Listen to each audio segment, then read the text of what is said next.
I'd like to share a few thoughts with you about the importance of who had a job here when they were a kid, like a young kid who had a job. Like what was important? It seems to me like in our, don't go ask my mom about this after the service. All right, don't. But in our family, we started working when we were young. And there was one summer, it got blown into this big thing, but apparently it became like lore in our family that I didn't want to work when we were a kid. It became this thing, right? Everybody else was working except me. It's not true. There was one summer that I didn't want to work, all right? One summer. But as kids in our family, and for generations before, when we were young, we had a job. Why was that? We wanted to have access to certain things. Some money in our pocket gave access to it. So in our household, we all had paper routes.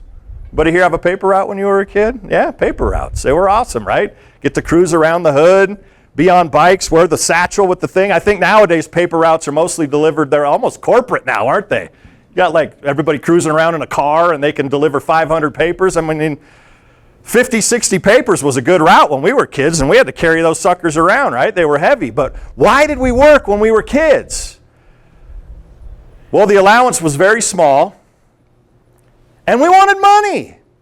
Why did I want to work? I wanted money. I wanted to go to Nichols Market. Why? So I could buy as much candy as humanly possible, and then go home and divvy it all out. But there was something lovely about that because it instilled some sort of work ethic, like you work for something. Invest our time and my energy on behalf of something. For then, it was money. It was money because I wanted candy. But most of the time in life, as a human being, we desire access to something. We want access to something, and generally, work gives us access to that something. I mean, probably if we could, I don't know if we could or not. There's something gratifying about hard work. There's something beautiful about working hard, and then the treasure, the reward that's granted to us at the end of a good work day. Sometimes that's an awesome night of sleep. Sometimes it's just peace of mind. Sometimes every 2 weeks or every how often there's a paycheck involved, and we get paid, and then we go buy food with it and maybe go to a movie and do entertainment and leisure things, but also be able to provide for our families and things like that. And in the spiritual setting, I think sometimes in this day and age, and I've heard people say this before, we've become a little spiritually lazy. Some. And I wanted to take at least just one Sunday to talk about the importance of work ethic in our spiritual lives. The importance of not expecting something when we're not putting in the work to get it. And I think in our culture, we expect things to happen without putting in the effort to make it happen. We expect enlightenment just by thinking how pissed off I am at the drivers as I'm driving up and down Cerrillos. Or whatever the thing might be. Or we expect enlightenment, well, I hate going to work every day. Or I'm lonely in retirement. Or whatever the thing might be. And we expect somehow that someday I'm just going to roll out of bed and all of a sudden I'm going to experience the ecstasy. Do we think it's going to happen? Probably not. Muhammad Ali said this. We love Muhammad Ali. The fight is won or lost far away from witnesses. Behind the lines, in the gym, and out there on the road, long before I dance under those lights. Working hard. He's in the gym. Shadow boxing. Sparring. Jumping rope. Whatever else boxers do. Jump stuff. Anyway, are we working hard? I think sometimes we think if I don't want to work hard, I want to work smart. Okay, well then do that. But are you doing it?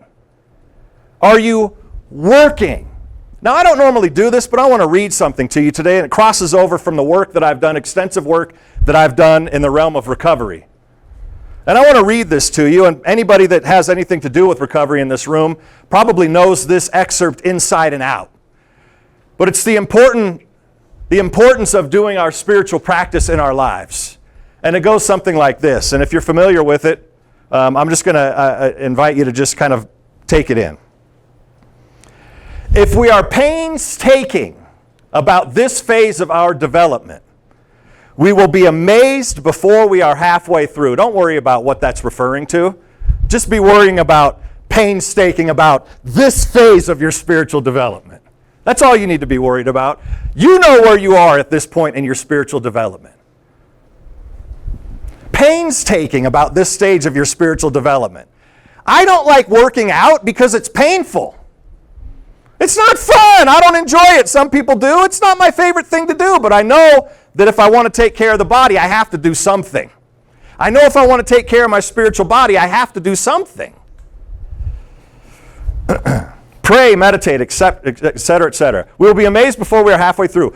We are going to know a new freedom and a new happiness. These are called the 9th step promises. These are called promises. We're going to know a new freedom and a new happiness. We will not regret the past, nor wish to shut the door on it. We will comprehend the word serenity, and we will know peace. This is sounding pretty good so far, isn't it? We got serenity, we got peace, we got a new freedom and a new happiness, no matter how far down the scale we have gone. Anybody in here thinks they're past the point of redemption? We will see how our experience can benefit others. That feeling of uselessness and self-pity will disappear. We will lose interest in selfish things and gain interest in our fellows.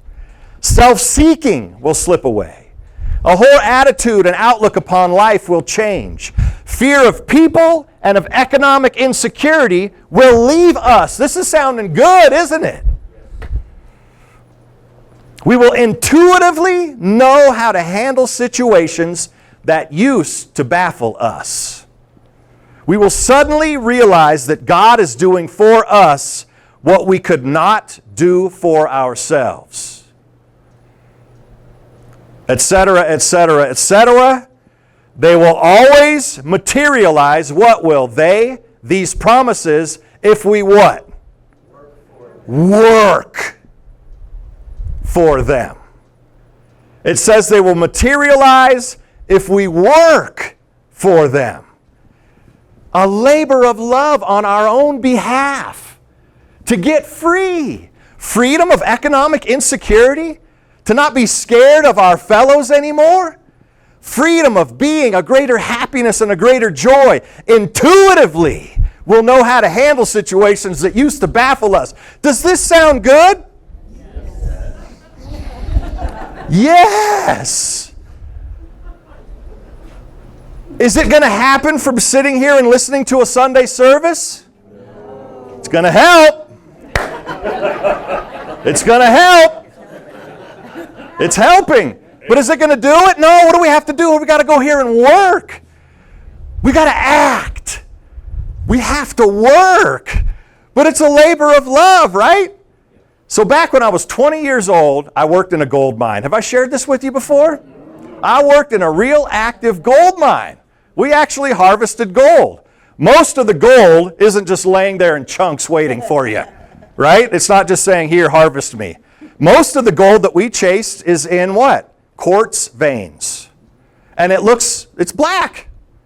And it looks like black ore deposits inside of quartz veins. It's fascinating. So there's a massive process involved in it. I did this with my mom, so I obliterated any idea of no strong work ethic that she thought I had about me by going and working in this gold mine, all right? We worked hard. That's a joke, ha, ha, ha. All right, anyway. We worked in this gold mine.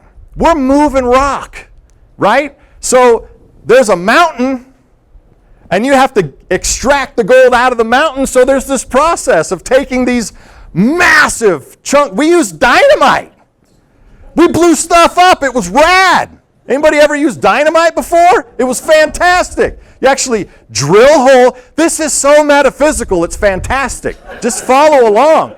You drill holes. You bore holes. And I was working the drill. The drill is as big as the stage.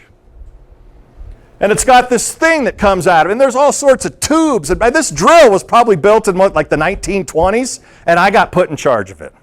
Right? So I make sure this thing's going and grease that thing, and I'm like, okay. So just learning a lot, right? And there's hoses that are busting all over the place, and we got to put them back together, and that's a whole other story. But you drill deep into the mountain.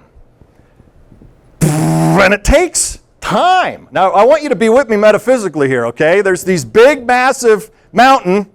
You got to drill into it, and then you put dynamite in there, and then you go way away. Right? And apparently one of the times we didn't drill deep enough because the rock, it was like Mount Vesuvius exploding. I can only imagine. There's rock hailing down from everywhere. It was the funniest thing. We had our hard hats on. We were safe. Anyway, nobody got hurt. But you drill deep into it, and then you explode, and then the mountain comes crumbling down, the parts of it that you want to drill into. It's very scientific, actually. And then you start to move the rock. You start to move the big old boulders. You have equipment, right? You have tools, and you start to move the big old boulders into a pile over here and the smaller rock over here, and there's a different system for dealing with the size of rocks. But ultimately, what we want to do is get those big old rocks down to gold. And you have to keep breaking them down and breaking them down and breaking them down. So I'll just start by asking you right now, what are the mountains in your life? Where are the mountains? You got to start breaking them down. Now, we were working hard. All right? This is rock. And we're moving it with our bare hands. All right? This is the strongest I've ever been. I was just like, I'd go look and I just, right? But I felt, and I'm skinny and small and I don't have big muscles, but I felt strong, right? I felt good. And there's something gratifying about that. Now, doing the work, it wasn't the most fun. I mean, imagine, it's hot. This is in Kettle Falls, Washington, northeastern Washington. I would imagine the summers are something like this. There's some elevation, and it gets warm, low to mid-90s in the summer, and we're working. And we get to the end of the day, and back then, I'd crack a cold beer, or a bunch, and then we'd be so grateful to go to bed that night. And then we'd wake up and here's the thing about it. So we worked in that gold mine about 5 months or so, roughly 4 or 5 months. That first week of moving rock, I was the sorest I've ever been in my life. I was the strongest I've ever been and the sorest I've ever been. So that first, let's call it week, I could barely move. Now think about this metaphysically again, gang. Back then I wasn't used to working that hard. But then, very quickly, what happens is that our systems respond to what's good for us. Your system responds to what's good for you. So what's it going to respond? It's going to respond to anything, but I found that it responds quicker to the harmonious things of our lives. Prayer, our meditation, the ways we drill into these big mountains, the way we pierce into them through spiritual insight. And so this is the work that we're called to do. This is the work that we're called to do in order to get more free. See, at the end of our road was gold. And at the end of our spiritual road is what? What is at the end of your spiritual road? What would your gold be? Call it out. Freedom, love. Financial freedom, right? Peace, community. Anything else? Any other prayers dancing on your heart? Joy, connections, all sorts of stuff, right? I mean, I know there's prayers dancing out here. But it's important to understand our work ethic. And when we work for something, then we're going to be harvesting these things. We can't just expect, how insane would it be if the crew that worked at the gold mine stood in front of the mountain and said, crumble? It didn't work. It wasn't going to work for us. We had to go through the process, right? We have to go through the process to not be afraid of working. How many quotes can we find? I'm doing some research about this talk, and I'm thinking about luck, and I'm thinking about work, and all the quotes about luck first had something to do with hard work. I never was so lucky as when I worked my ass off, basically. Right? You understand? Here's another doozy for you. The dictionary This is Vince Lombardi. The dictionary is the only place where success comes before work. The dictionary is the only place where success comes before work. Yeah, I know. Me too, Thomas. I was reading, I'm like, I mean, I know Vince was an impressive coach, but do I really want to be using his quotes? Oh, yes, I do. Where success comes before work.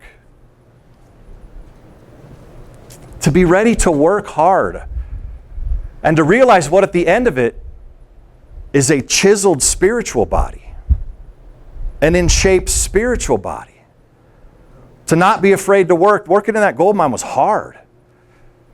And were there days that I didn't want to drive up that mountain and work? Absolutely. Lots of them. Because I knew what was in front of me. But at the same time, and at the same time, are there days when I wake up and I think to myself, this human thing is hard. Sometimes I'm just baffled by it and I don't get it. I feel lost and alone, and what's the point in any of it? And then I realize, wherever I go, there I am. Wherever I go, there I am. Wherever you go, there you are. For eternity. Just as the Spirit exists in eternity, so does the thing that breathed life into us exist in eternity. And so we can have that motivation to start getting busy working on behalf of our own spiritual life. So again, I ask you, what action are you willing to take this week? What work are you willing to engage in this week so that you can start to experience your gold? Your gold. And what does that gold do? It opens doors, doesn't it? It opens doors into freedom of expression, freedom from financial insecurity, freedom from fear of our fellows, a peace that we can move through life with that goes before us. So I'm encouraging you, inviting you, that imagine if there's however many of us in this room who are working this week on behalf of the kingdom of heaven. We're working this week on behalf of greater love. We're working this week on behalf of a greater joy. Personally and collectively, how much better our local environment's going to be when we punch the clock and go to work this week. Don't expect something to happen if we're not willing to put in the work. It's called magical thinking. And it's easy to fall into. It's magical thinking, thinking that there's some magic that's just going to come make things happen for us. There's a gratification that comes from putting in the work. And if you need to call somebody, call them and be reminded of the importance of the work. Say, I want to put in the work. I just don't feel like putting in the work. Well, put your feelings aside. Since when was this based on how I feel about anything? It's based on my desire, my interest, my want to be free, to be alive, to be vital, to know my worth, to stand in my dignity, all of these things that I talk about every single Sunday, but it's fidelity to our spiritual practices. It's fidelity to our spiritual practices. A commitment, a willingness to work, to participate in our own lives. And it can look anything like you want it to look. Your practice can look anything like you want it to look. Do you have books around that serve you? Do you have people around that serve you? Do you have literature around that serves you? Do you have music around that serves you? Do you have food around that serves you? Do you have a life that serves you? You can get busy working on behalf of that. Work, work, work. These things materialize as we work for them. Let's be interested in working this week. I invite you to pray with me real quick here.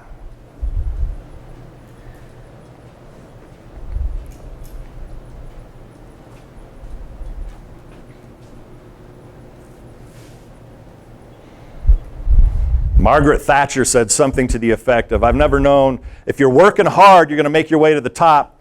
You might not get all the way to the top, she said, but you're going to be somewhere in the vicinity. I love that. You might not get all the way to the pinnacle, but you're going to be dancing somewhere up around there toward the top. I'm at the top of my game. How does somebody get to the top of their game? They practice. You all know one of my great loves is golf. This is part of the prayer, so if you want to open your eyes, you can, or keep them closed. One of my great loves is golf. And these people that are so good at golf, they practice 8, 9 hours a day. Am I saying to do that for your spiritual life? If you want to, but I'm saying the importance of our spiritual work ethic, to work for it. What action can I take? Put on my calendar, I'm going to pray from 8 to 8:30 and 8 to 8:30 a.m. and 8 to 8:30 p.m. I'm going to lock myself in my prayer stable, whatever you want to call it.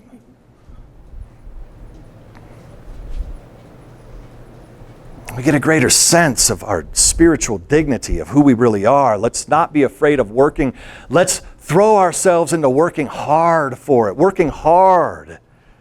It's a gratifying work. It's not, oh, I have to work so hard at this spiritual thing. What else are we going to work on? Our mediocrity? Oh, I've worked so hard to be so normal. I've worked so hard to be so mediocre. I've worked so hard to just get by. But you see, most of us, that's what we do.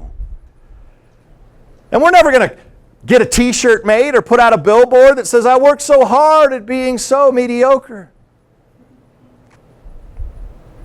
But we want to work hard at being our own definition of greatness, and it does not matter if somebody else recognizes as a great or not. What matters is that you do.